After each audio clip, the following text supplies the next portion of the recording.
একটা মানুষ সুপারস্টার আত্মহত্যা করলো, আপনারা যারা যারা ওই রাতে কিংবা পরদিন উপস্থিত ছিলেন, আপু আপনার এত ভালোবাসা ছিল, আপনারা প্রেম করে বিয়ে করেছেন, হ্যাঁ একটা মানুষ সুপারস্টার আত্মহত্যা করলো, তো আত্মহত্যা তো একটা কারণে করে নাই, তার মনে অনেক যন্ত্রণা, অনেক কিছুর মিশ্রণ ছিল।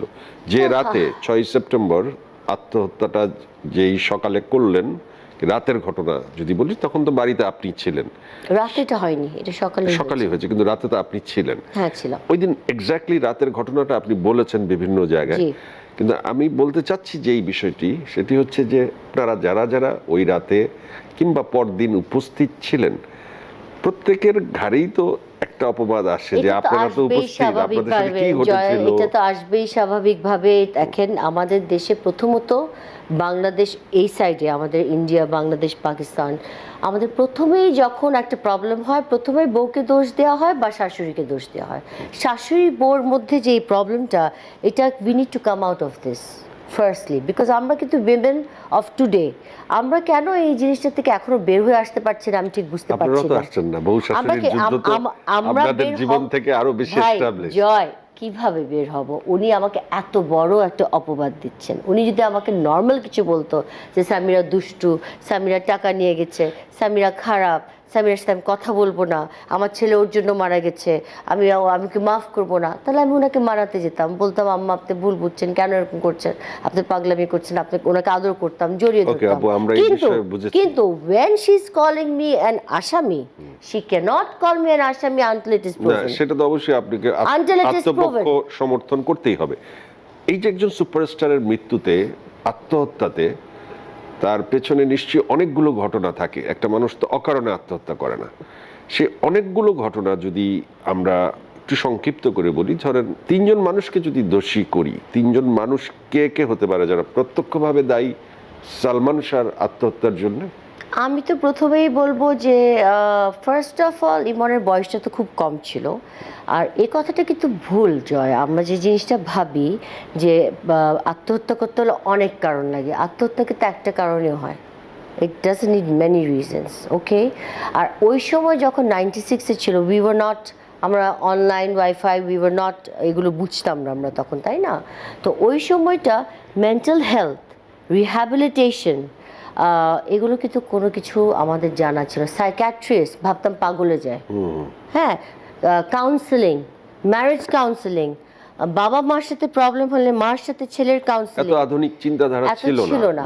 তো তুমি এই কথাটা বললে কিন্তু ভুল হবে যে একটা দুইটা তিনটা না। আমি তিনটা কেন, আমি 6টা নাম নিতে পারি, আমি 9টা নাম নিতে পারি। আপনি 3টা নাম নেন না আপু? আমি 3টা নাম নিতে গেলে তো এখন এটা খুব ডিরেক্ট হয়ে যাবে না, আমি তো ওরকম করে করতে কাউকে চাই না। 3টা নাম নিলে আমি 3বারই নীলা চৌধুরী বলবো। ওকে, আপনি সালমান শাহর আত্মহত্যার জন্য পরোক্ষভাবে দায়ী 3টি নামই নীলা চৌধুরীর নাম নিলেন। হ্যাঁ, আমি 4 নম্বর নামটা জানতে চাই, কার? না, তুমি বলেছো আমাকে 3টাই বলতে হবে, না আমি 4 নম্বর বলবো না। এই ঘটনার সাথে, রাখবো, কারণ আমি জানি 4 নম্বরটা কোথায় যাচ্ছে। এই কষ্টের সাথে সালমান শাহর জীবনের এই কষ্ট, আত্মহত্যা কিংবা তার কষ্ট পাওয়ার সাথে সামিরার কোনো ভূমিকা নাই, এটা ক্লিয়ার আপনার বক্তব্য? আমি একদম ক্লিয়ার। তাহলে আপনি যদি বলেন, আপনার কাছে যখন চট্টগ্রামে সে বেড়াতে যেত, সে কিন্তু সন্ত্রাসীদের হামলায় পড়েছিল। না, এগুলো মিথ্যা কথা।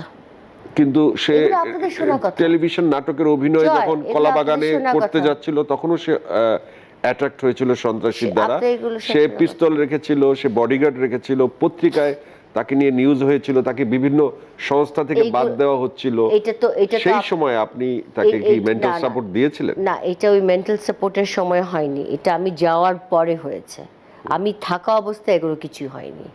আমি যখন চিটাগং চলে গেলাম, তখন ইমনের পাগলামিগুলো, মানে তার টাইম টেবিল, ইউজুয়ালি কী হতো, শুটিংয়ে যখন যেত ইমনের সাথে আমি যেতাম। So I was like almost his assistant. তখনকার দিনে তার মানিশ মালহোত্রা ছিল না যে কাপড় নিয়ে আসবে, একজন ধরে থাকবে, 3জন ভ্যানে দাঁড়িয়ে থাকবে, এরকম ছিল না। আমরা নিজেরাই ঘড়ি এনে, এটা পরো, এটা তোমার কন্টিনিউটি ছবির সাথে, এই বেল পরো, এই সানগ্লাস পরো, না এটা না, না এটা তো গোল্ডেন, না সিলভারটা, এরকম করে করে আমি ইমনই করতাম, কোনো থার্ড পার্সন নাই। হ্যাঁ, বাসায় তো আমরা দুজনই আছি না, কাজে লোকরা হেল্প করতো, বলতাম যা বল, উঠে উপরে থেকে নামিয়ে দাও, এটা এরকম। তো আমরা যখন একসাথে শুটিংয়ে যেতাম, ইট ওয়াজ এ ডিফারেন্ট লাইফ। কিন্তু আমি যখন চলে গেলাম ঢাকায় থেকে চিটাগংয়ে, অভিমান করে কোনো একটা কারণে, কারণটা বলবো, তুমি জানতে চাচ্ছ, আমি বুঝতে পারছি, কারণে আসবো।